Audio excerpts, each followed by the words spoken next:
ser algo obligatorio o algo así, ¿no? Eso ya es otra cosa, ¿no?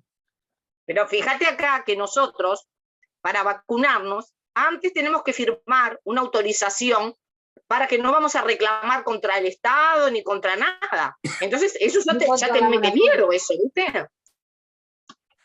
Así es.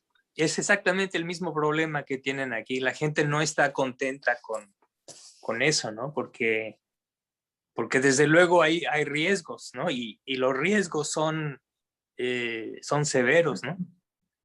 Cuando hay Pero, riesgos, hacen firmar. Yo hace años me tuve que dar una inyección con yodo para una tomografía y tuve que firmar. claro, Sí, sí, porque pues, en ciertos casos surgen problemas sí, para ciertos individuos, ¿no? sí. Y claro, ellos tratan de legalmente Cubrirse. deslindarse, cubrirse, exactamente, Sí. ¿no?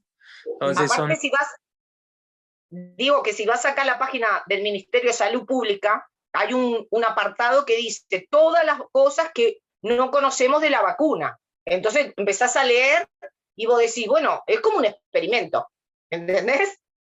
Entonces, digo, da cierto reparo, ¿viste? Estás como solo ante el peligro. Bueno, tanto así como un experimento, no, esta semana yo estuve investigando, yo soy químico de profesión. Ah, bien. Tengo amistades que tienen acceso a la literatura primaria, ¿no? Es decir, a los reportes de investigación originales, ¿no? De toda la gente que desarrolló las vacunas y todo eso, ¿no? Y esta cuestión del RNA mensajero como vacuna no es algo totalmente nuevo, ¿no? Ya, Sí, esto ya tiene algunos años en que la tecnología se ha desarrollado, ¿no? Y hay bastante detalle, aunque es verdad, hay muchas cosas que necesariamente no se pueden conocer porque no hay suficiente experiencia clínica, ¿no? En ese sentido, sí hay, digamos, incertidumbre, pero, por ejemplo, con bastante confianza, los investigadores pueden decir que estas vacunas de transferencia perdón, de RNA mensajero son inclusive mucho más seguras, por ejemplo, que las vacunas que utilizan virus parcialmente muertos y esas cosas, ¿no? O sea, en sí son bastante seguras, ¿no? Desde un punto de vista teórico. Ahora, por ejemplo, yo veía una comparación con esta cuestión de la vacuna, creo que es la AstraZeneca, que ha causado trombocitopenia, ¿no? O sea, se forman trombos en los pulmones o en el cerebro y la incidencia es de, no sé, tantos casos por millón de personas, ¿no? Y hacían la comparación, por ejemplo, de cuál es ese porcentaje cuando se trata, por ejemplo, del uso de la pastilla anticonceptiva. Y es muchas veces mayor. Y la gente usa la píldora anticonceptiva como si nada, ¿no? Y después, por ejemplo, la incidencia de trombocitopenia para gente que fuma es todavía un orden de magnitud todavía mayor. Entonces, es interesante cómo reaccionamos con estas cosas cuando son desconocidas y por otro lado, con cuestiones que son ya muy conocidas, tenemos tanta familiaridad que no investigamos el peligro de las mismas, ¿no? Es interesante. Sí, sí, sí. Sí. Ese misterio de la psicología humana. Este, Miguel, creo que Verónica quería hacerte una pregunta. A ver, Verónica. Sí. Hola, sí, buenas noches a todos. ¿Cómo le va, Miguel? Hola, Verónica, ¿qué tal? Muy bien. No, le quería preguntar, vinculado al tema que están hablando,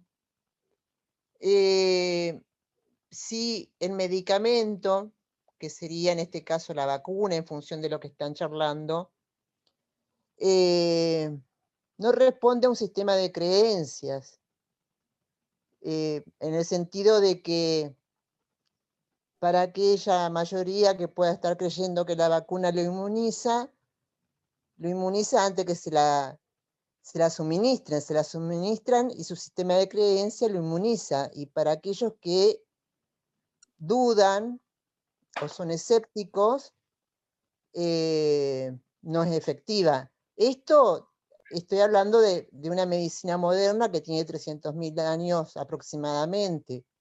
Sí. Creo que el medicamento de la medicina moderna responde en un 100% a un sistema de creencia. ¿Usted qué opina? Sí, definitivamente es lo que llamamos el efecto placebo. El efecto placebo es muy importante y de hecho cualquier estudio serio, clínico, farmacológico tiene que llevarse a cabo tomando en cuenta el efecto placebo, es decir, suministrando vacunas que no son la vacuna, ¿no? Sino que llevan algún elemento inocuo que no tiene ninguna acción farmacológica, ¿no? Ni fisiológica relevante, ¿no? Entonces, esos estudios deben hacerse y de hecho se hacen para todo fármaco que sale al mercado, ¿no? Y efectivamente, la creencia es importante, es una cosa muy importante. Y no sabemos, no se sabe realmente. En la ciencia es difícil determinar por qué el placebo funciona. Lo que se sabe es que sí hay mayor o menor impacto del efecto placebo dependiendo de las circunstancias, del fármaco que se está desarrollando, del tratamiento, etcétera, etcétera, ¿no? Dentro de eso hay variabilidad, pero de que existe, definitivamente existe, ¿no? Sí. Miguel, Sí. ¿eso no está relacionado un poco, Miguel, el tema ese de los placebos, con el hecho de que la mente crea materia? No es que la mente crea materia, pero desde el punto de vista budista, hay una relación de interdependencia. Inclusive el Buda lo dice puntualmente, lo dice en el esquema de la originación dependiente. Él dice, dependiendo de la conciencia surge la mente materia y dependiendo de la mente materia surge la conciencia. Entonces hay una relación biunívoco recíproca entre la mente y el cuerpo, definitivamente, ¿no? Y sí, y ese es un área que, por supuesto, la ciencia no tiene nada no sabe nada al respecto, ¿no? No. Bueno, ahora que ahora los neurólogos están comenzando a mapear un poco las diferentes actividades neurológicas y bueno, le dan un reconocimiento a todas las ondas gamma que genera el cerebro en relación a toda esa capacidad sanadora, ¿no? Que yo lo asocio con ese estado de fruición que Buda podía desarrollar para autocurarse también, ¿no? Sí, de hecho, en cuanto a eso, por ejemplo, en los procesos de sueño, lo que los científicos ahora determinan como, yo no sé mucho de eso, pero tengo una noción general. El sueño más profundo parece ser que coincide con el concepto de Vabhanga. Vabhanga en el Abhidharma designa un estado de conciencia que es el estado de conciencia basal. El estado de conciencia basal que sucede, digamos, cuando hay un cambio de percepción de un objeto de un tipo, por ejemplo, visual, a uno auditivo, por ejemplo, hay un intervalo y ese intervalo, por decirlo así, no está vacío, sino que está siendo ocupado por esta conciencia basal. Esa conciencia basal, de hecho, el contenido de la misma es propiamente el primer momento de conciencia en el renacimiento, en la nueva vida, y tiene como objeto, ese objeto de conciencia es el último objeto que se percibió en la vida anterior. Entonces, y tiene una función. Su función es precisamente la conectividad, la conectividad entre momentos de percepción, de manera que no hay vacíos. Ahora, ese babanga, ese momento de conciencia basal es, digamos, es el mismo que se encuentra, por ejemplo, en el coma profundo. Eso es lo que se piensa, ¿no? Es un estado de conciencia que no tiene una función perceptiva. Es extremadamente básico. Y eso se relaciona también, no nada más con el coma, sino con el sueño, la parte más profunda del sueño, porque hay diferentes niveles de sueño, ¿no? O sea, hay un nivel muy superficial, hay un nivel, digamos, intermedio y hay uno muy profundo. Entonces, para que uno descanse en la noche cuando duerme, tiene que haber por lo menos algunos minutos de ese sueño sumamente profundo, que es el más restaurador propiamente, ¿no? La persona que no llega a ese nivel profundo durante cierto tiempo empieza a padecer de desórdenes nerviosos, como los casos, por ejemplo, de la guerra, ¿no? Las guerras de trincheras en donde la gente no puede dormir por mucho tiempo, empiezan a presentar síntomas muy graves de desorientación, de percepción errónea, etcétera, ¿no? Sí, entonces sí hay alguna relación ahí con eso. Es muy interesante. Bien. A ver si los muchachos tienen alguna pregunta pendiente. Bueno, hoy estamos todos iluminados, Miguel. Estamos todos iluminados. Yo tengo un par de preguntas. A ver, Adelante. Zulma quería preguntar. A ver, Zulma quería preguntar. Sí, Zulma, ¿no? ¿No? ¿No? Ah, pensé que querías preguntar algo. Bueno, la semana pasada hablamos un poco, o nos mencionaste un poco el tema relacionado con el perdón, ¿no? Y a mí me quedó dando vueltas un poco el tema, porque si bien es cierto que, como dices tú, el perdón no es digamos, una práctica que está identificada plenamente o directamente con el budismo, hay algunos maestros contemporáneos que las sugieren, ¿no? Sugieren algunas prácticas de perdón. Ahora, ¿cómo podemos definir? Porque nosotros, si bien el perdón en el budismo no se practica como parte de la doctrina, la experiencia existe, ¿no? Hay una experiencia asociada a eso que nosotros, yo creo que nosotros no estamos entendiendo bien esa cuestión del perdón, me parece. Sí. A ver, yo creo que, vamos a ver, en este momento la forma en la que lo estás expresando me da una idea, me trae a la mente algo que está muy relacionado y tal vez esto pudiera explicar cuál es esa actitud budista. El ejemplo es este, y también fue una cosa por experiencia, fue experiencia propia, porque durante los 6 años que fui monje, cada 15 días en la vida monástica hay un procedimiento de confesión de transgresiones al Vinaya, es decir, de transgresiones al código de conducta monástico. ¿Sí? ¿Ese es el Uposatha? Ese es el Uposatha. El Uposatha, los días de Uposatha son los días de luna llena, luna nueva y los 2 cuartos. Es decir, es una vez a la semana durante esas fases lunares. Pero en la vida monástica, los dos, tradicionalmente, lo que se ha denominado el Uposatha son el día de luna llena y el día de luna nueva. Entonces hay un intervalo de aproximadamente 15 días, 2 semanas entre esos, perdón, de hecho el intervalo es Sí, está bien, 2 semanas. Sí, 2 semanas, exactamente, 15 días, 14 días, ¿no?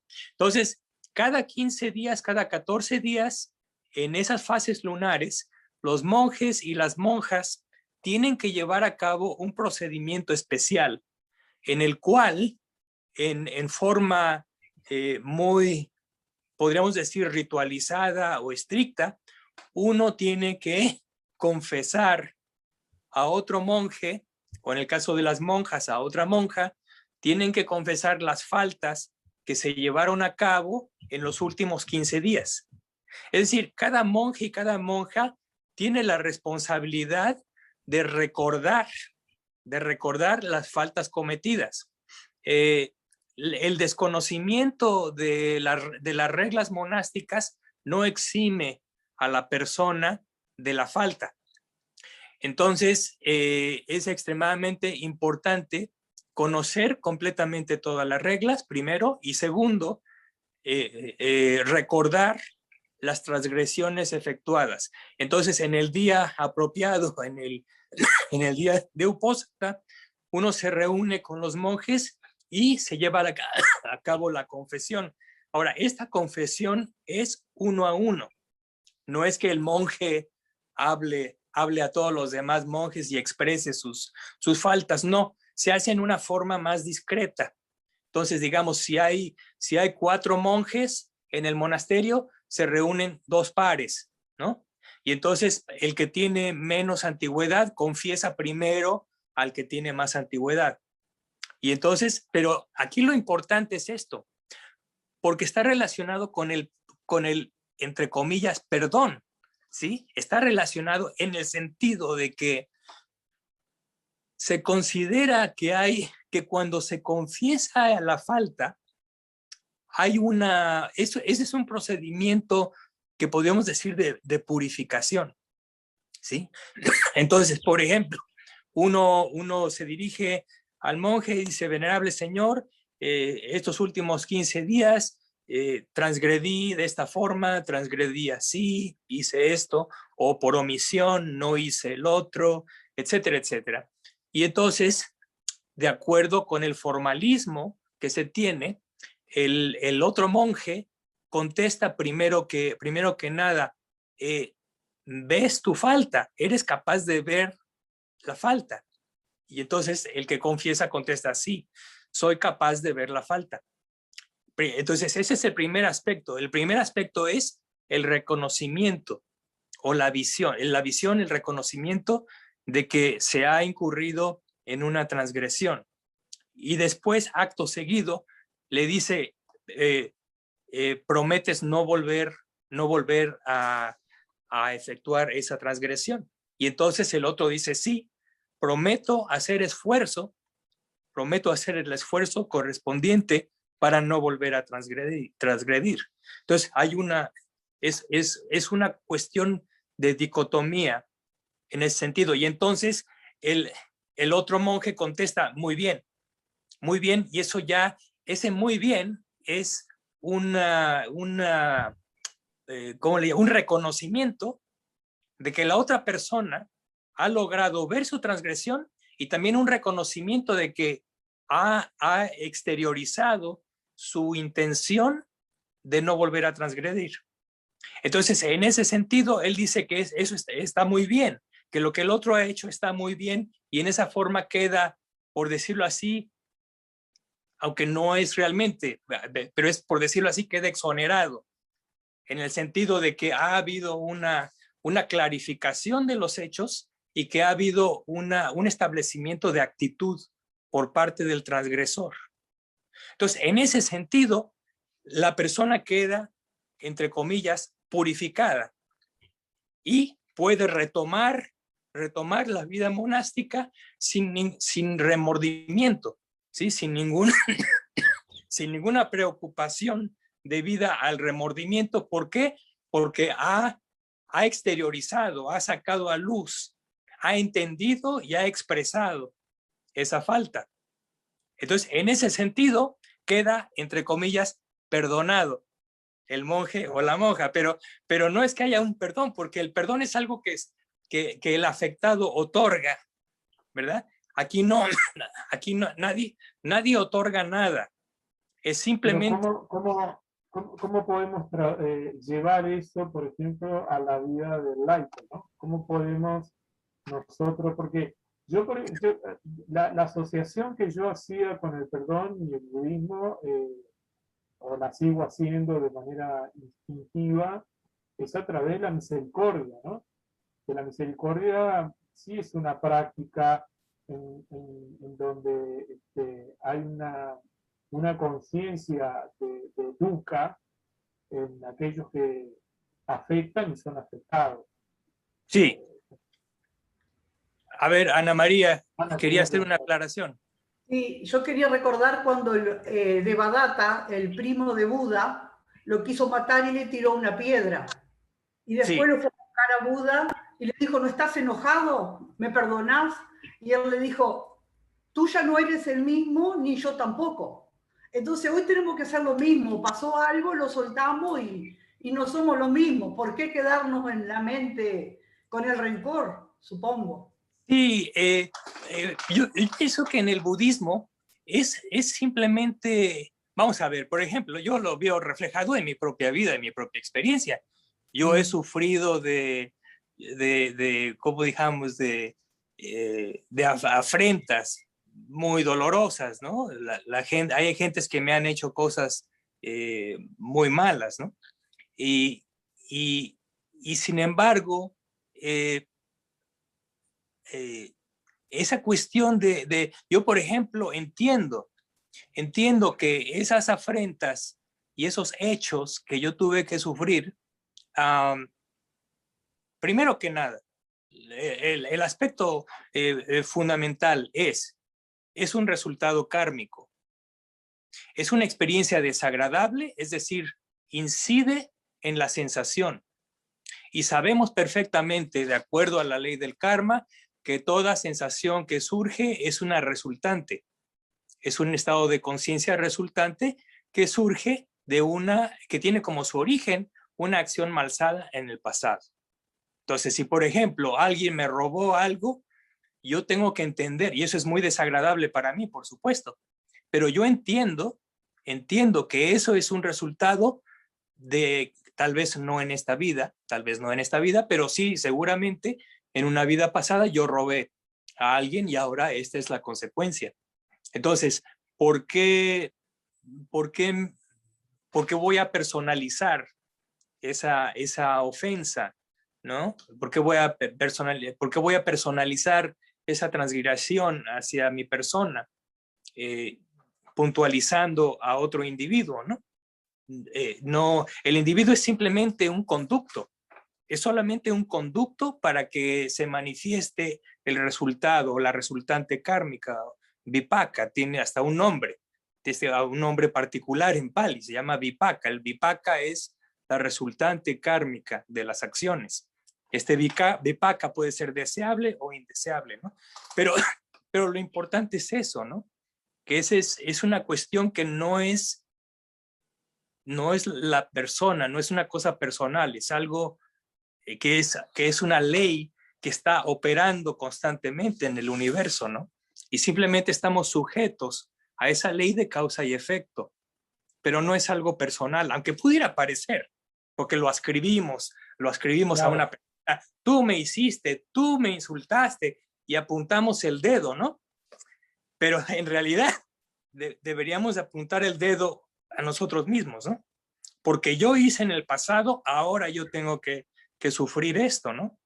Pero ahora, a ver, hay que abrir el panorama. No es solamente las cuestiones desagradables, las agradables también.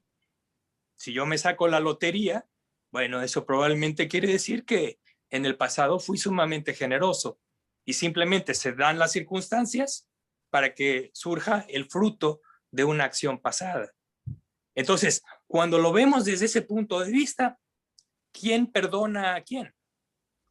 El perdón es algo estrictamente hablando. Digo, yo entiendo el sentido coloquial en el que usamos el perdón y claro, a veces si mi hermano me hace algo, viene, oye, perdóname, le digo, sí, te perdono. Es decir, en forma ordinaria, claro, uso el término y entiendo lo que quieren decir, pero no es parte de mi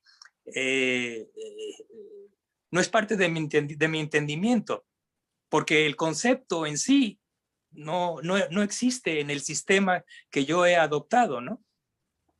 Claro, sería como, por ejemplo, nosotros nos liberamos del objeto sin que esa liberación cambie la condición misma del objeto. O sea, nosotros no le vamos a... O sea, el hecho de perdonar a alguien no lo purifica ni lo limpia. Lo que hace simplemente es que nosotros nos liberamos de ese objeto. Claro, ¿no? claro, porque eso vendría a ser más o menos lo que nosotros... A mí se me mezcla un poco el concepto con el tema de la misericordia. Sí, sí, la compasión, vamos a decir que el perdón sería una mezcla de compasión, tolerancia, entendimiento, buena voluntad, todo eso se junta para converger en una actitud hacia una persona que nos ha hecho un mal. Y entonces cuando decimos te perdonamos, todo eso va junto, ¿no? Todo eso va junto. Sí. Pero eso no significa que la otra persona se libre de sus acciones. Nosotros no podemos liberar a nadie. Por esa misma razón, ante las agresiones, el budista no debe contestar con agresión. Eso sería una falta de entendimiento, ¿no? Una falta de entendimiento, ¿no? O sea, si nos agreden, uno no debe de responder con la misma moneda, porque eso sería, digamos, eso sería iniciar un nuevo karma por nuestra parte. Es decir, sería repetir lo que ya hemos hecho en el pasado, exacerbarlo, por decirlo así, ¿no? Entonces, la mejor respuesta es no agredir. De hecho, hay un sutta muy interesante, creo que está en Anguttara Nikaya, en donde básicamente el Buda le dice a un monje, bueno, a ver, monjes, les dice, si ustedes van en un viaje y llegan asaltantes en el camino y esos asaltantes tienen una sierra de dos, le llaman sierra de dos manos, de dos extremos, que se usaba para cortar árboles. Y si con esa sierra te cercenaran un brazo o dos brazos o todas las extremidades, dice, si eso sucediera y tú monje, generaras un pensamiento de aversión, de odio o de resentimiento, entonces en ese caso tú, monje, dejas de ser mi hijo, en el sentido de que ya no eres el heredero de mi doctrina. Es decir, que el monje, inclusive en circunstancias extremas, debe mantener la compostura y nunca generar odio hacia otro ser, inclusive ante una afrenta tan extrema como esa. Es decir, el Buda escoge lo más extremo a la mano, ¿no? O sea, imagínense cercenar las extremidades a una persona y esa persona siendo capaz de mantener ecuanimidad, ¿no? Y no generar un pensamiento de odio. Ese es básicamente, estamos hablando del ideal máximo, ¿no? Claro. Y la única persona que es capaz de realmente seguir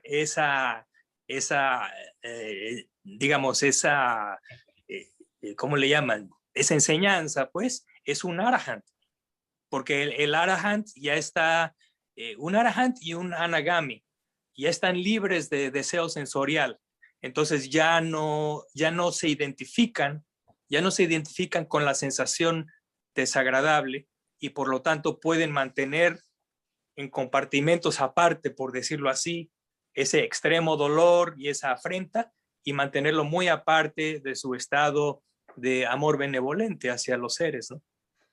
Sí, pero son los únicos casos, ¿no? Nosotros que somos gentes ordinarias, sería prácticamente casi imposible poder mantener ese estándar, ¿no? Pero es el ideal. Por lo menos podemos tomar de ese ejemplo, de ese discurso, podemos tomar el principio que hay detrás de la actitud, ¿no? Y el principio es que si alguien nos hace a nosotros algo, nosotros no respondemos con la misma moneda, sino que una de dos, o nos mantenemos ecuánimes o generamos estados de conciencia sanos, conectados con el amor benevolente, con la compasión, con el entendimiento. Sí, entonces en ese sentido hablamos eso es lo que se hace en el budismo, ¿no? Como parte de, sería algo análogo al perdón, pero no es lo mismo. Claro, claro. Zulma quería preguntar algo. Sí, ¿qué pasa en el caso de que yo provoque un daño muy profundo en otro ser viviente, pero que no sepa que lo estoy provocando? Que parte de mi ignorancia no me deje ver que estoy provocando ese daño. Es muy buena pregunta. Esa es una pregunta. Sí, a ver, vamos a dar el ejemplo que usan los maestros, que a mí me lo enseñaron, ¿no?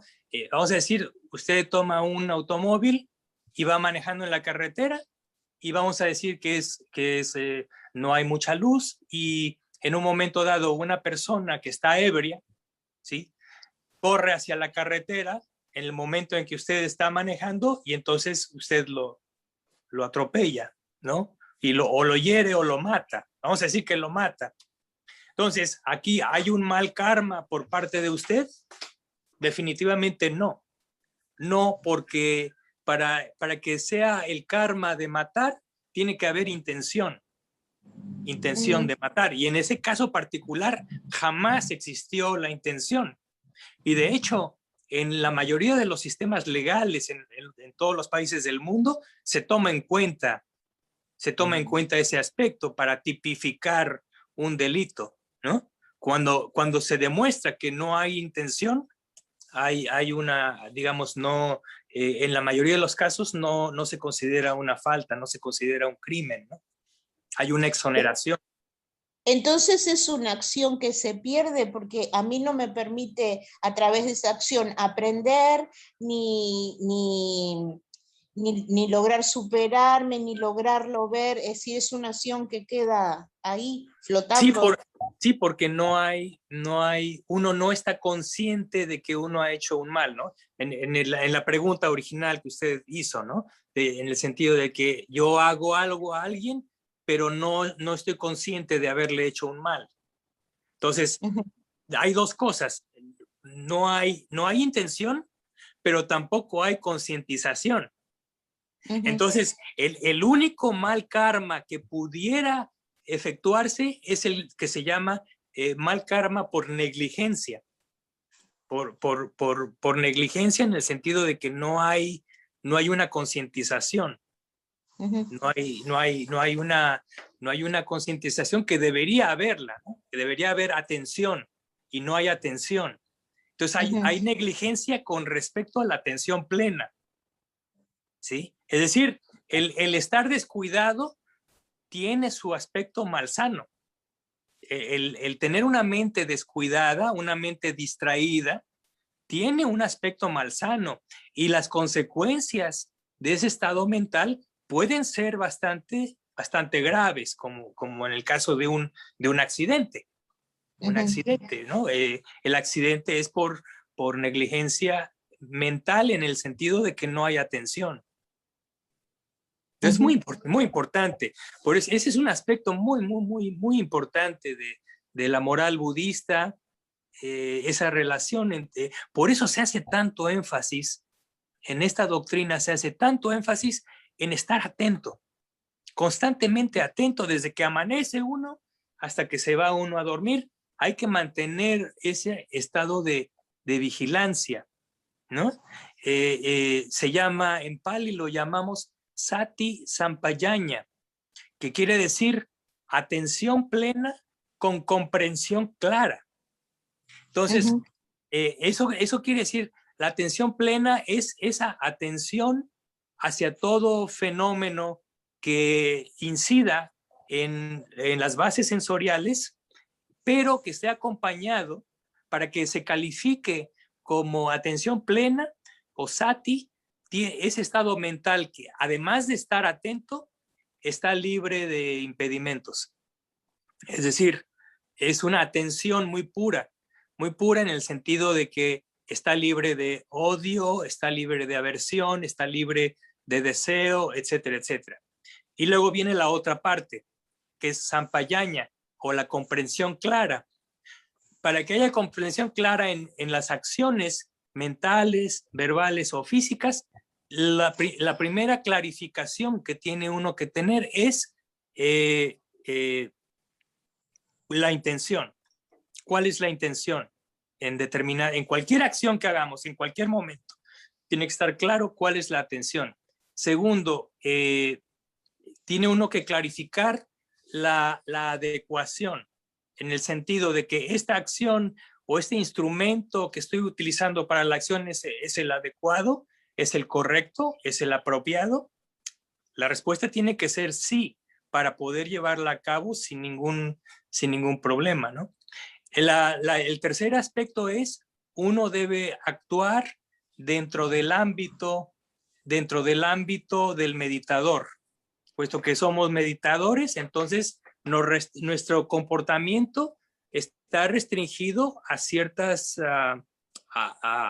ámbitos de los cuales no nos salimos, ¿sí? En términos de lo mental, el ámbito en el que permanecemos es siempre los 4 fundamentos de la atención. Y ya en el ámbito verbal y físico, el ámbito en el que permanecemos es cualquier actividad humana, pero siempre regida por los preceptos.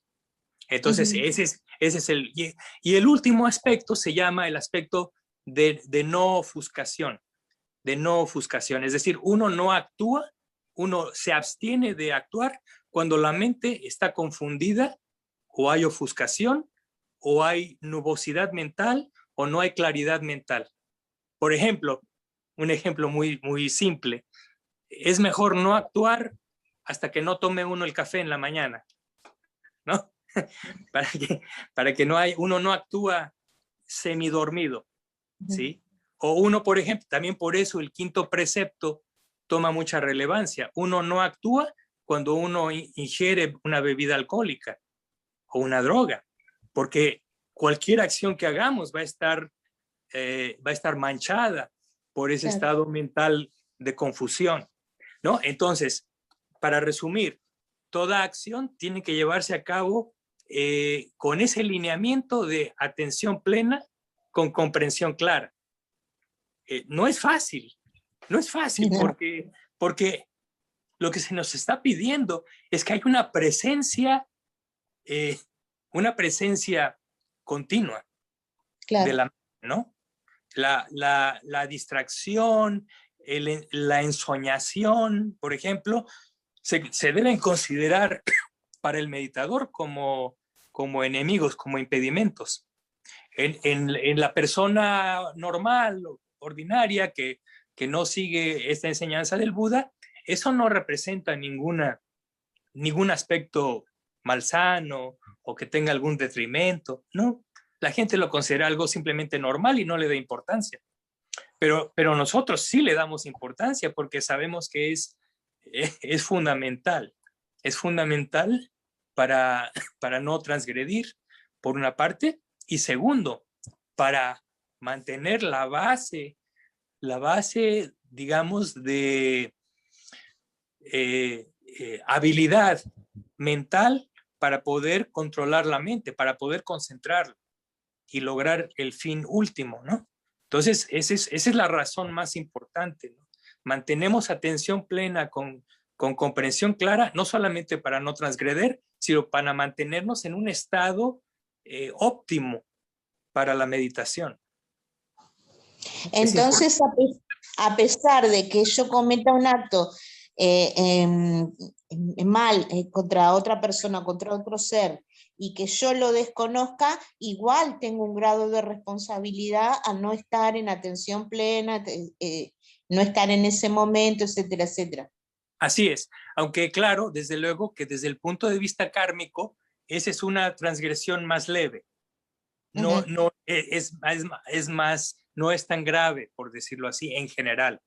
En general, no es tan grave como cuando uno transgrede intencionalmente, ¿no? Ahí va. Gracias. ¿Alguien más tiene alguna pregunta? Bueno, entonces yo voy a hacer otra. Sí, ¿Puedo?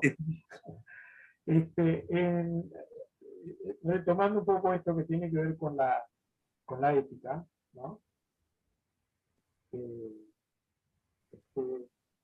Los meditadores nos concentramos tanto en la meditación, que lo de la ética a veces como que quedamos por sentado que somos éticos, ¿no?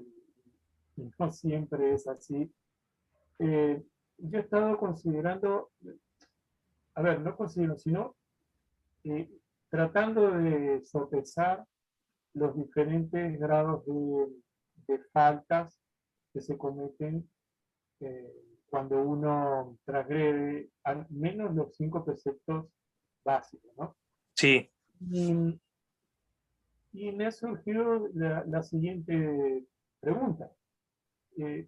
¿Es más grave, por ejemplo, matar que mentir? Porque a veces la mentira tiene connotaciones tremendas, ¿no? O sea, nosotros vivimos en una sociedad de mentiras.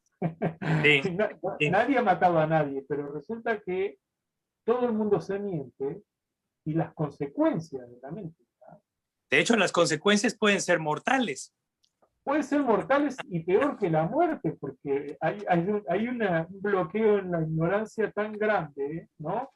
Que nos lleva a una situación perdidos, quedamos perdidos, ¿no? La mentira es eso, quedar perdidos. Sí. Yo creo que realmente este es un punto fascinante el que tú estás expresando. Yo conozco digamos, dos aspectos de esto, ¿no? El primero es, resulta muy interesante que cuando uno considera las historias Jataka son parte del canon Pali, de las escrituras budistas, es una parte muy amplia de literatura, que describe las vidas previas del Buda, cuando era un bodhisattva, cuando era un aspirante a la budeidad. Resulta que algún maestro me mencionó que esto es algo que se conoce desde hace milenios. Se conoce muy bien el hecho de que el bodhisattva, el aspirante a Buda, durante todas sus vidas sucesivas, hasta lograr la budeidad, en todas ellas, de alguna forma, transgredió los preceptos, ¿sí? En algunas ocasiones renace como soldado y entonces pues mata enemigos, etcétera, etcétera. O por ejemplo se intoxica con alcohol y habiéndose intoxicado entonces comete adulterio, etcétera, etcétera. Pero lo interesante del asunto es que en todas las Jatakas, en todas ellas, no hay una sola historia de vida del Bodhisattva en donde intencionalmente miente. Entonces, eso da una pauta precisamente para aclarar el hecho de la importancia fundamental de la verdad, porque a final de cuentas, el Dhamma es la verdad acerca de la realidad y la liberación consiste en entender esa verdad. Entonces, el mentir es exactamente lo que queda en dirección exactamente opuesta a lo que estamos tratando de hacer. Por eso es muy simbólico el hecho de que el bodhisattva en ningún caso, es decir, transgrede todos los demás preceptos. Comete adulterio, roba, mata, se intoxica, pero nunca, en ningún solo caso, miente intencionalmente. Entonces, eso nos da una idea, ya nos da una idea de esa pregunta original que es muy interesante, de cómo están los preceptos en términos relativos de valor, por decirlo así. Pero por otra parte, hay otro maestro, en una ocasión, explicaba, decía, de los 5 preceptos, el que nunca debe transgredirse es el quinto, el de la intoxicación con alcohol o con drogas. ¿Por qué razón? Por la razón de que la persona que se intoxica, digamos, con alcohol, que su mente queda mucho más susceptible a transgredir los otros preceptos. Entonces, por esa razón, ese maestro consideraba que el de más cuidado era el quinto precepto. Entonces, también tiene algo de razón. Y de hecho, hay una, precisamente, creo que es una historia yátaka que habla de una asceta, un maestro practicante en la India que va viajando, vagando de pueblo en pueblo, pidiendo su limosna. Y no recuerdo bien la historia, pero digamos, la esencia es la siguiente. Llega a un pueblo, es acogido por una viuda o algo así, y entonces de alguna forma acaba tomando alcohol, y entonces transgrede a sus preceptos, deja atrás su castidad, y después de eso las circunstancias lo van llevando y tiene que robar para poder salir de un apuro. Entonces roba y después es confrontado y entonces miente, y entonces así sucesivamente. Y es simplemente una ilustración de cómo, transgrediendo el quinto precepto, los demás caen como fichas de dominó, ¿no? Uno tras otro. Y entonces todo acaba en un desastre, ¿no? Entonces, por esa razón, es un ejemplo ilustrativo del peligro de perder precisamente esa sati sampayaña, esa atención plena con comprensión clara. El perder eso es ponernos a la deriva, ¿no?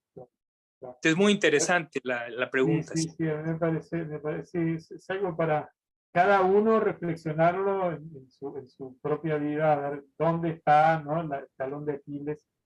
Pero a mí me parece que para mí lo más temible es la mentira, ¿no? De lo que me tengo que cuidar.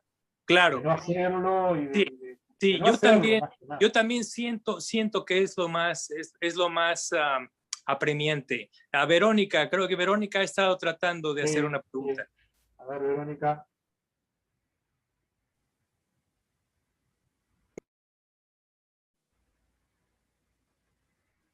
Activa tu micrófono, Verónica. Sí, estoy con el celular y me está fallando. Esto de la mentira y la distracción, Miguel, la pregunta de Zulma y la de Gardo, creo que están muy vinculadas las dos, ¿no? Porque están hablando de la mentira hacia el otro. Sí. ¿Qué sucede cuando nos mentimos a nosotros mismos? Es lo mismo, es lo mismo. Sigue siendo una mentira, ¿no? Ahora, sí. Y es interesante. Pero el acto de mentir no nos lleva a profundizar la distracción, digamos, ¿no? Y tiene que ver también con ese quinto precepto que vos decís de lo tóxico que serían las adicciones. Sí. Vivimos en una sociedad adicta. Sí, completamente. No me voy a poner a describir todas las adicciones que tenemos, ¿no? Pero es correcto, ahí empezamos a mentirnos, pero no tanto al otro. Nos mentimos a nosotros mismos y ahí perdemos la comprensión clara de quiénes somos. Así es. Y esa es una cosa muy interesante. Vamos, tal vez ustedes lo experimentan, inclusive como meditadores. Yo, por ejemplo, lo voy a confesar. Yo, después de tantos años de estar en eso, todavía hay momentos en que me doy cuenta de que hay una falta de congruencia, ¿no? Hay una falta de congruencia, por ejemplo, en el sentido de que llega y logra uno cierto grado de introspección, de conocimiento introspectivo, y llega uno a la conclusión de que efectivamente los placeres, el perseguir placer sensorial es en detrimento, ¿no? del camino. Y sin embargo, reconozco que aún estoy sujeto a eso. Entonces, y ahí hay una no congruencia, porque una cosa es precisamente esta este modelo, esta ideología, esta doctrina que he adoptado, y otra cosa que se opone un poco es la realidad de mis acciones o de mis actitudes, ¿no? Entonces, en ese sentido hay una mentira. Pero, por otra parte, hay que calmarse porque, como alguien dijo, creo que la semana pasada, Roma no se construyó en un día. Y eso es completamente aceptable. No podemos ser arahants de una semana para la siguiente. O sea, hay que entender que inclusive estas faltas de congruencia, estas disonancias, son parte integral de la práctica, son cosas que tenemos que sobrellevar, tolerar hasta cierto punto, enfrentar y tratar de superar, ¿no? Con la misma práctica, con el mismo esfuerzo, cada uno de nosotros se encuentra en una situación existencial, ¿no? Determinada con respecto a nuestra moral, con respecto a nuestro entendimiento, con respecto a nuestra habilidad meditativa, si ustedes quieren, y hay que entender eso, hay que aceptarlo y trabajar a partir de eso, ¿no? Entonces, eso hace que, ese entendimiento hace que nosotros no nos quedemos con un estigma, ¿no? Porque esa es una cosa muy típica en el sistema judeocristiano, ¿no? Esto del mea culpa, mea culpa, mea culpa. No, en el budismo no es así. O sea, reconocemos que no estamos ahí y lo aceptamos. Y tomando eso como base, lo único que podemos hacer es hacer más esfuerzo, mantenernos con más perseverancia, tratar de entender más, ¿no? Esos son los lineamientos que seguimos y aceptamos esas, como les digo, esas incongruencias, esas contradicciones internas. Todos las tenemos. Y la conclusión es esta. Esa falta de congruencia se resuelve solamente hasta el final.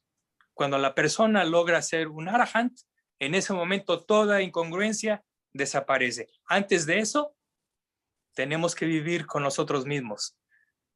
Y no es fácil, no es fácil. No es fácil, es difícil. El camino es muy difícil. Es un camino, pero la otra opción que tenemos es simplemente ignorarlo, distraernos, ahogarnos en placer sensorial, tornar la mirada hacia afuera y nunca hacia adentro. Esa es la otra opción. Esa es la opción de la mayoría de los seres humanos. Pero pienso que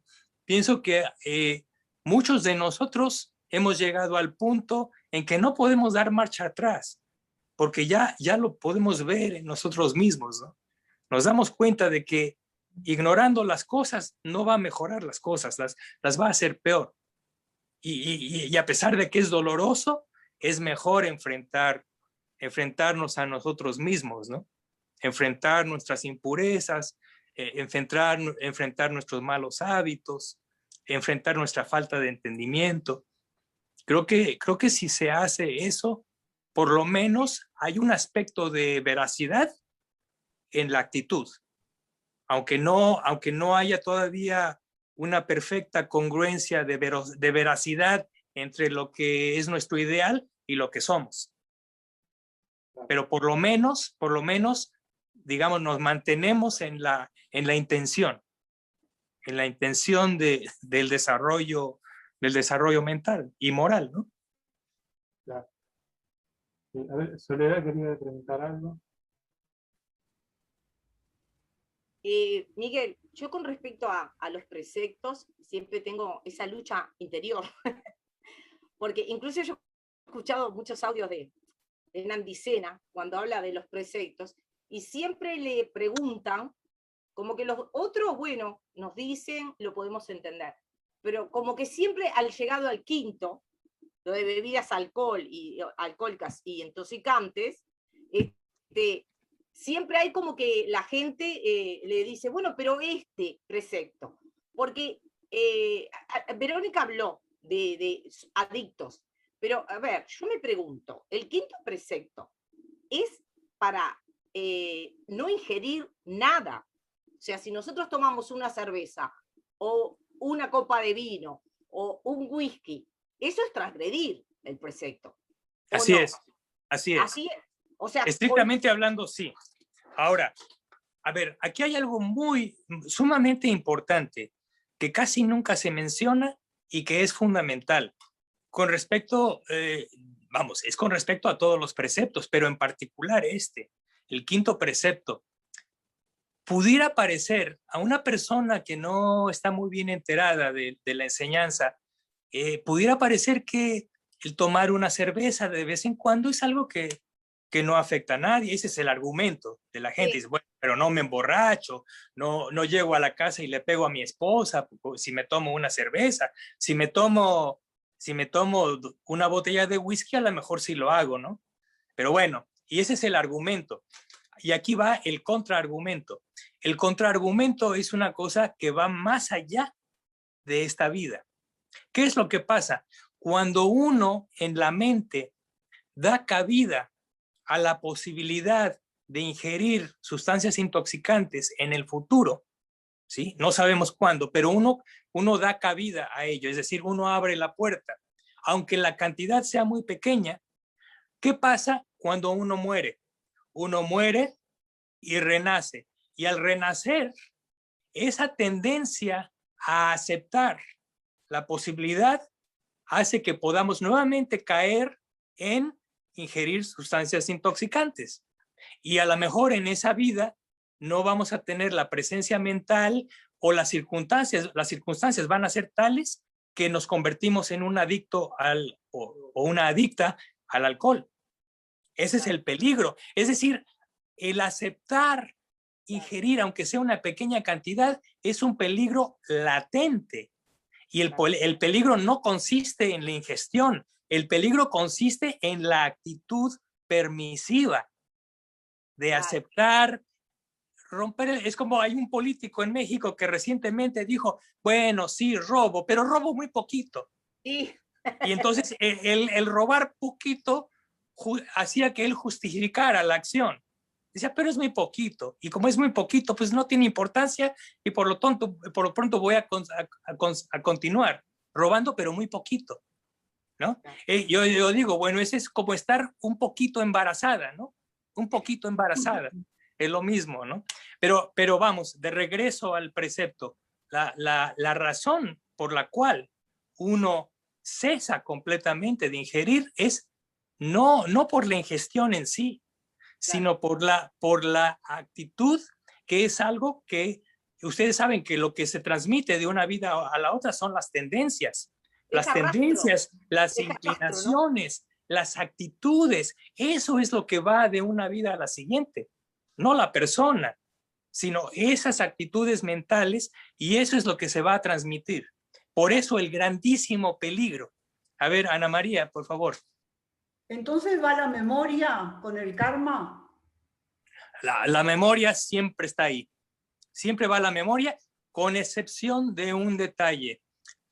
Las memorias, por eso mucha gente es capaz de recordar vidas anteriores. La memoria persiste con excepción de una condición. Cuando la percepción es débil, entonces no hay memoria. Por ejemplo, en este momento yo estoy viendo la pantalla. Es un ejemplo muy, muy simple. Estoy viendo la pantalla, pero tengo yo un cierto apercibimiento de que a 90 grados hay un campo visual. Pero ese campo visual, lo único que yo puedo definir en esa percepción es que hay objetos, pero no los puedo distinguir. ¿Por qué? Porque la percepción es débil. ¿Por qué? Porque el órgano sensorial no está enfocado propiamente. Entonces, no puedo tener memoria de algo que ha sido percibido débilmente. Entonces, ese tipo de percepciones no quedan registradas. Entonces, hay infinidad de ellas. A lo largo de la vida, tenemos toda una serie de percepciones que son incompletas y eso no entra dentro del campo de la memoria. De hecho, mientras la percepción sea más clara, la memoria será más clara, en principio, ¿no? O sea que eso nos afecta en ambos sentidos, ¿no? Efectivamente. O sea que la percepción aguda, por llamarlo de alguna manera, del significado de la profundidad del Dhamma, así como sus símbolos, también persisten para una próxima existencia. Así es, efectivamente. Por eso la gran importancia, vamos de regreso nuevamente, yo creo que esta ha sido la sesión de la atención plena, la importancia de la atención plena, porque cuando hay atención plena, la percepción es muy aguda, es muy clara, no tiene impedimentos y eso nos permite retener, nos permite memorizar, ¿sí? Por ejemplo, si ustedes están con mucha atención atendiendo a este aspecto que les decía del precepto, de que no es la cuestión que uno ingiere, es la actitud, la tendencia mental, ¿sí? de aceptación de la transgresión. Y la importancia precisamente de suprimir, de dejar atrás completamente esa actitud, para que entonces en el futuro uno esté salvaguardado. La mente, uno puede salvaguardar la mente futura cuando uno se aplica a desarrollar la atención plena en esta vida, en el presente. Por eso es tan importante. Por eso también es tan importante tomar esa conciencia profunda como dice Edgardo, del Dhamma, de los preceptos, ¿sí? Porque cuando uno concientiza muy bien esto, entonces uno está salvaguardando la mente para el futuro. Es muy importante. Hay otro detalle que también encadena con todo lo que estamos diciendo. Y esto tiene que ver con ciertas determinaciones. Ustedes saben que la determinación o la resolución en cuanto a las acciones es lo que llamamos una de las parami, una de las virtudes espirituales, ¿sí? O cualidades espirituales. Y en ese sentido es muy importante. Y vamos a regresemos al quinto precepto. Cuando una persona en un momento dado de su vida decide hay dos tipos de determinaciones con respecto al comportamiento y a las acciones. Una determinación puede ser parcial o la otra puede ser una determinación para toda la vida. Hay una diferencia kármica. Por ejemplo, vamos a decir que yo ordinariamente consumo alcohol, pero en un momento dado hago una determinación de no consumir alcohol, vamos a decir, en las próximas 2 semanas. Eso es una determinación que subyace a una acción sana. Esa abstinencia es una acción sana y como tal va a tener consecuencias deseables, ¿sí? Va a haber resultantes deseables en el futuro cuando se hace ese tipo de acción. Ahora, pero ese tipo de acción es una acción parcial, una determinación parcial. Cuando uno, por ejemplo, dice, bueno, en este momento voy a hacer la determinación de no volver a ingerir una bebida alcohólica para el resto de mi vida. Y efectivamente, si lo lleva a cabo de esa forma y muere sin haber cometido la transgresión, se dice, de acuerdo con la doctrina, que esa acción tiene resultados positivos que son descritos como incalculables. Es decir, el resultado deseable de ese tipo de acción se califica como incalculable, el beneficio. De ahí la importancia de reflexionar mucho en este tipo de cuestión, porque es determinante para nuestro futuro, ¿sí? Y es muy importante que el meditador, por lo menos, vamos a decir, por lo menos, efectúe una determinación de este tipo en su vida, ¿no? Por ejemplo, dejar atrás el alcohol de por vida. Eso sería una cuestión muy prominente, ¿no? O tomar algún otro precepto y seguirlo completamente o hasta el final de la vida, ¿no? O algún otro tipo de acción, por ejemplo, cierto tipo de generosidad. Es decir, hay muchísimas acciones sanas que uno en un momento dado puede determinar que se van a llevar a cabo para toda la vida, o abstenciones, ¿no? Ya sea acciones positivas o abstenciones con respecto a lo malsano, ¿no? ¿Por qué hay que hacer esto? Porque la resultante es incalculable en cuanto a lo benéfico. Entonces, un punto sumamente importante para reflexionar y para tomar en cuenta, para ajustar nuestra vida, para llevar a cabo ciertas determinaciones. Desde luego hay que tener la sabiduría, por supuesto, de saber qué cosa es lo posible y qué cosa es lo imposible, ¿no?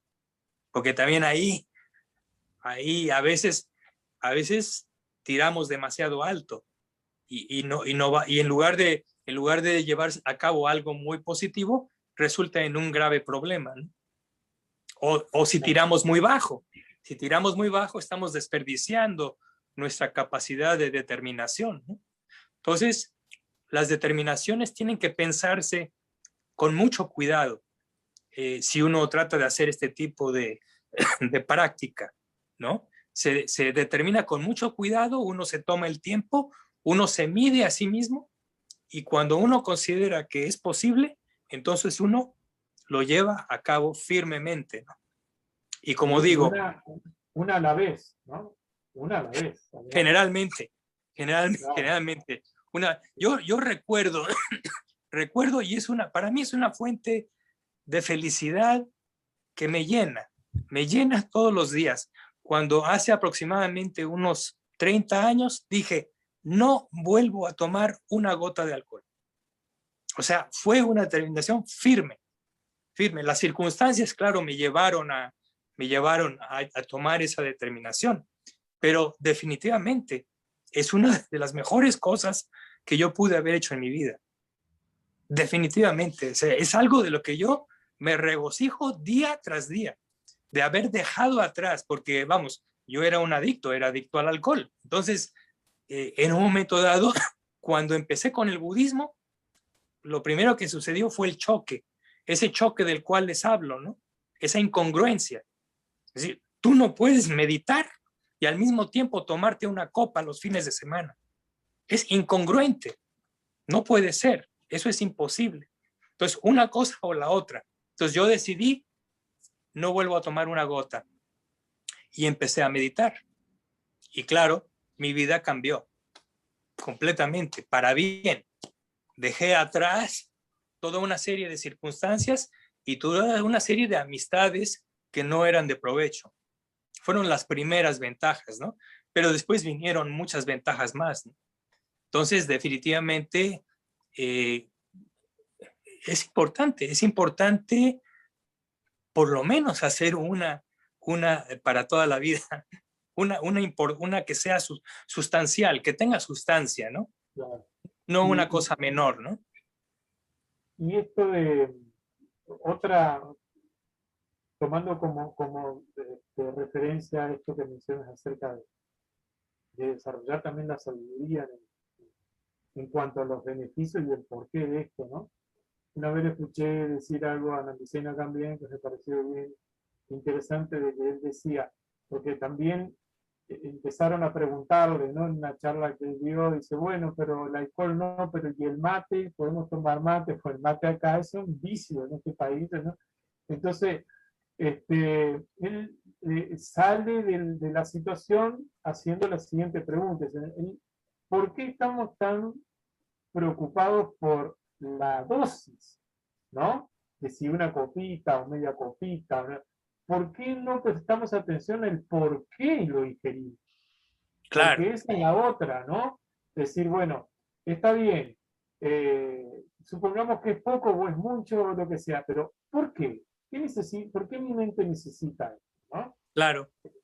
Es Claro. esa forma de enfrentarse a uno mismo en esa situación, decir, bueno, es una salida corta, o sea, ¿qué es lo que estoy haciendo? ¿Por qué mi mente?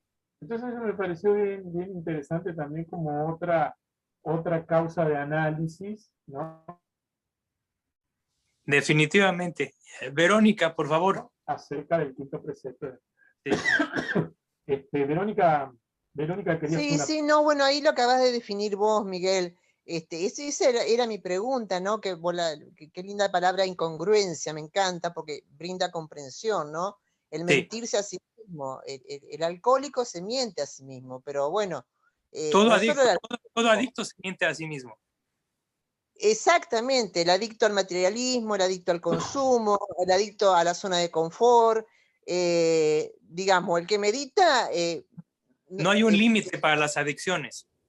claro, el que medita tendría que empezar a saldar esas incongruencias. Yo, por ejemplo, fumaba, era una fumadora compulsiva y dejé el cigarrillo y me produce la misma alegría que te provoca a vos, gracias a la meditación, y ahí saldé una congruencia y recuperé la salud, ¿no? Creo que por ahí pasa, ¿no? Por ahí Sí. pasa. Sí, ahora es importante también desarrollar la compasión hacia uno mismo, ¿no? En el sentido de desarrollar no permisividad, no aceptación, pero sí tolerancia a nuestras incongruencias, ¿no? En el sentido de que no creemos, no hay que crear más fricción de la que ya existe, ¿no? Sino todo tiene que ser a base del entendimiento, ¿no? Es decir, entender, me encuentro en esta situación, no es del todo congruente, pero bueno, la acepto y trabajo en ella. Entonces, esa debe ser la actitud, ¿no? En lugar de automortificarnos, ¿no? Porque somos incongruentes y sentir culpabilidad y estas cosas. Todo eso son estados mentales malsanos. Entonces, no nos enterremos otra daga cuando ya tenemos una enterrada, ¿no? Bueno, Miguel, pero justamente actitud... la meditación y la comprensión clara te lleva a que podamos darnos cuenta de lo que estamos haciendo. Así y no es. clavarnos en la daga, no flagelarnos, ¿no? Justamente ese es el que tenemos, ¿no? Sí, Soledad. Ahora, yo quería solamente preguntarte si en realidad, por ejemplo, una persona que no conoce las enseñanzas budistas, y por ejemplo, los alcohólicos que han decidido dejar de tomar, por ejemplo, los alcohólicos anónimos o los narcóticos anónimos, la gente, Claro. Esa igual va a tener ese mérito, ese beneficio, ¿no? Incalculable. Bueno, es que hay cierta diferencia. A ver. Cierta diferencia porque, vamos a decir, muchos alcohólicos dejan atrás al alcohol porque sustituyen con otra adicción. Es decir, una adicción sustituye a la otra. Pero estos que dejan todo. Sí. Que dejan la adicción. Que dejan la adicción y no la sustituyen. Sino que la dejan porque su vida se ha vuelto ingobernable, porque le ha traído una cantidad de consecuencias familiares y todo. Y decidieron dejarlo. Y claro. hoy, bueno, siguen ese programa de vida. Sí. ¿Eso tiene ese beneficio?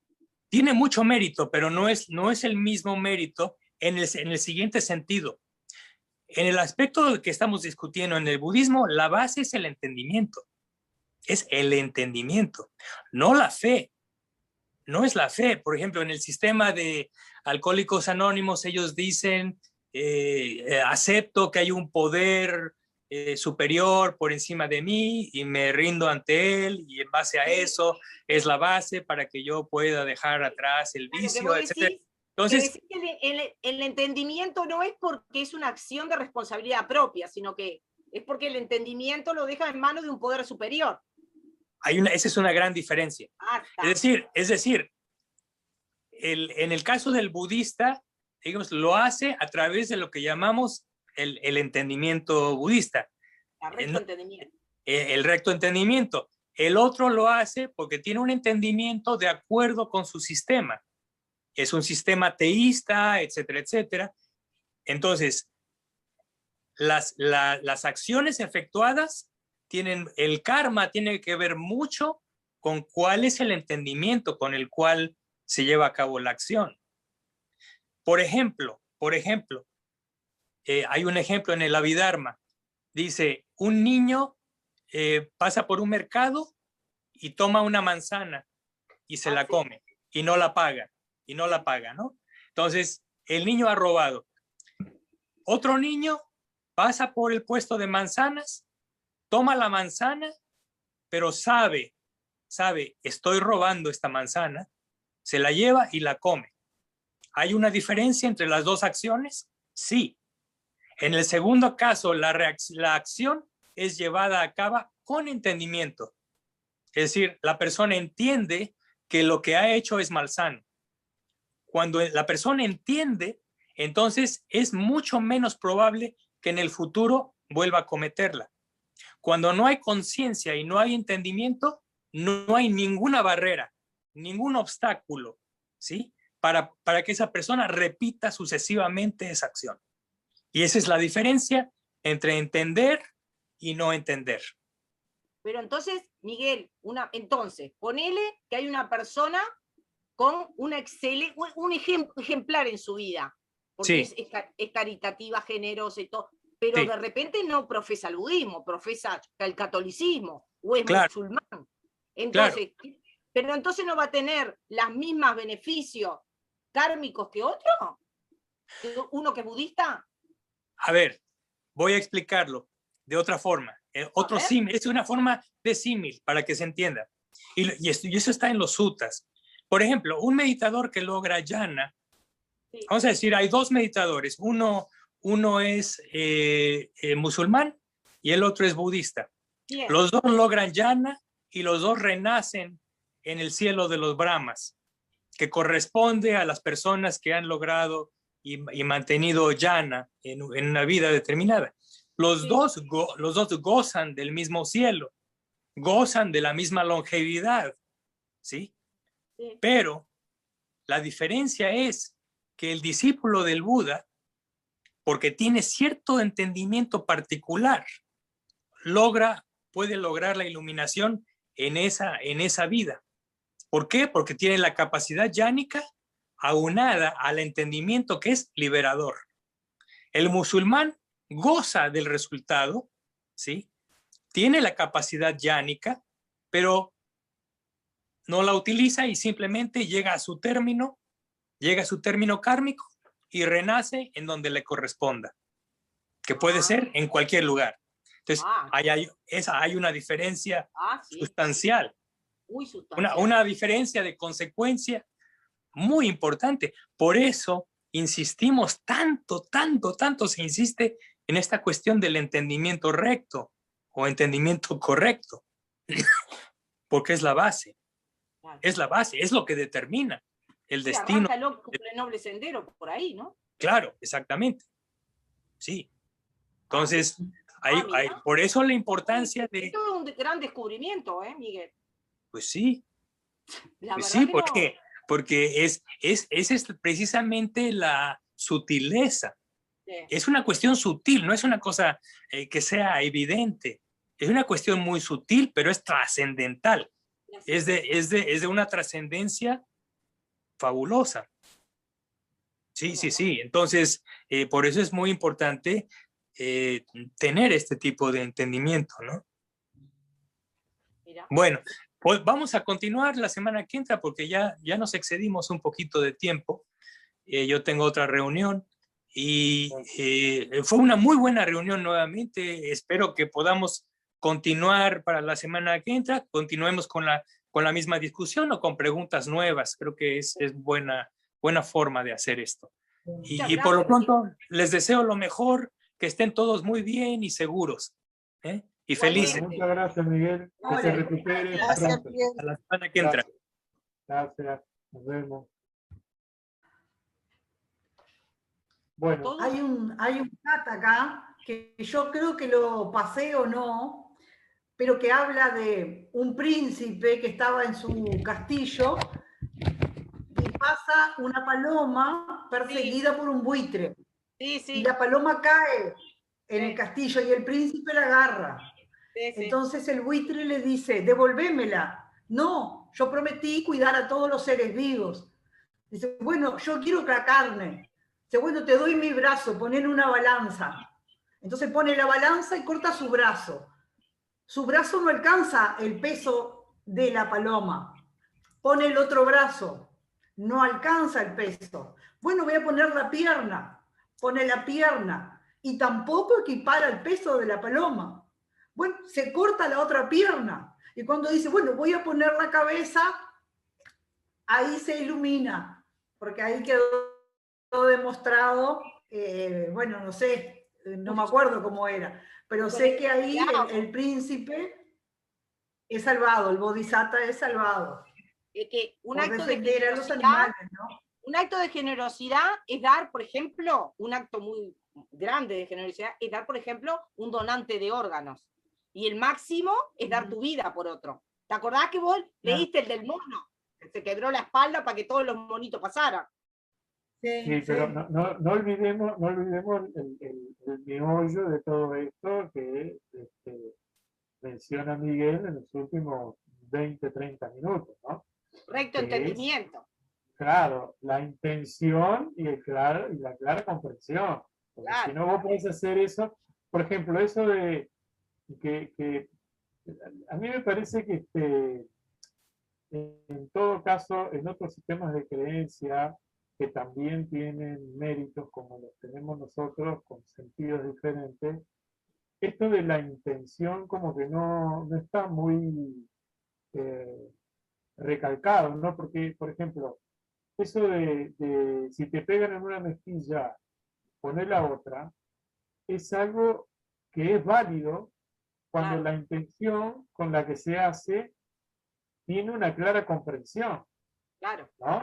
para si no hay mantener, una clara comprensión, Claro, en realidad, por ejemplo, nosotros pondríamos la otra mejilla por lo que dice Miguel, por la clara comprensión de entender que no podemos pagar con la misma moneda, primero porque el que nos está agrediendo a nosotros es debido a nuestro karma pasado, o sea que estamos teniendo una conciencia resultante.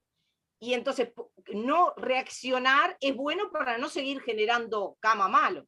En las otras creencias es pura compasión, no sé, como pura, no sé, ¿cómo diría? No, es un mérito también, es un mérito, pero ¿qué pasa? Es lo que dice Miguel, está sujeto a la intención de agradar a tu Dios. Eso. Porque es esa el camino a la salvación, es el agradarle, ¿no? A tu creencia para que le corresponda a tu acto.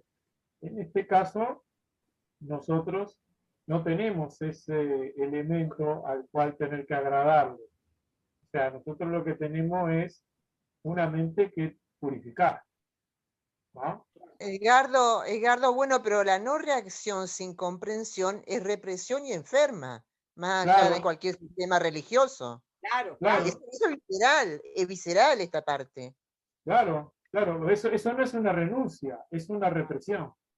No, y no solamente una represión de parte del que la recibe, si no reacciona, es como una, no sé, una humillación, una anulación de tu dignidad, porque en pos de que estás haciendo algo que serás recompensado, te dejas martirizar igual, ¿entendés? O sea, como que la comprensión viene porque uno se aferra a una creencia y a un salvador, pero no realmente porque es para no generar más karma, ¿no? O sea, ahora, es diferente, pero la verdad que, viste, hoy fue un descubrimiento, porque yo pensé que no, pensé que no importaba si en definitiva eras buena persona, no importaba, ¿viste? No, pero es que los resultados, no, pero a ver si entendí yo bien, a lo mejor. Dos personas que tienen un comportamiento ético idéntico, pero con diferente comprensión, a pesar de que tengan diferente comprensión, los resultados son lo mismo, excepto que uno tiene la oportunidad de salir del samsara y el otro no. ¿Y qué te parece, Edgardo? Bueno, ¿A vos te parece? No, pero Bueno, pero de Es todas terrible, maneras, es terrible diferencia. Está, pero el otro no conoce el samsara, ¿por qué nos vamos a preocupar? No deberíamos Claro. enseñarle el No, camino. lo que bueno, hace. bueno, yo qué sé, a mí ahora me dejó clavada una espina. Porque yo me dejó clavada una espina y bueno. ¿pero por qué? ¿Pero No, por es qué? que- No, pero- ¿Cuál es la espina? A ver. ¿Espina de No, quién? no, porque yo tengo gente a mi alrededor, de repente, que es mucho más generoso que yo, que es mucho más fuerte que yo en el sentido de determinación, pero como de repente no se declara budista, nos vamos a encontrar allá como en el cielo de tu cita, pero el pobre va a quedar en el samsara y yo me voy a ir. No Pero lo ¿para quiero qué te lo querés, pero ¿para qué te lo querés llevar? ¿Para qué, Yo lo quiero para qué te llevar, lo querés sí. llevar? Te querés Me lo llevar todo, Soledad, lo te quiero- querés me lo llevar quiero todo, llevar, no te lo ya no vas a voy hacer. así, ¿no? Si me quiero llevar. Buscate otro en tu cita, Bueno, te pero buscás más vale malo otro. conocido. Tal cual, Edgardo, no hace falta que lo nombrara. Bien. horrible. Pobrecito. ¿Para 43 qué lo años va a queremos dejar llevar? acá, ahora que es un viejo. Desapego, desapego. Desapego total, sí, sí, horrible, horrible. Pero bueno, digo, es terrible como uno no tiene recto entendimiento Y la nunca. pregunta de No, Zulma, bueno, Yo estoy pasando, la yo estoy pregunta- pasando con mi hermana, les voy a contar esto, siempre toda la vida renegó del marido, ¿viste? Siempre 40 y pico de años también. Pará que voy a parar la grabación, pará que paro la grabación, Dale. esto no quede, Dale. esto no quede. No, está bien.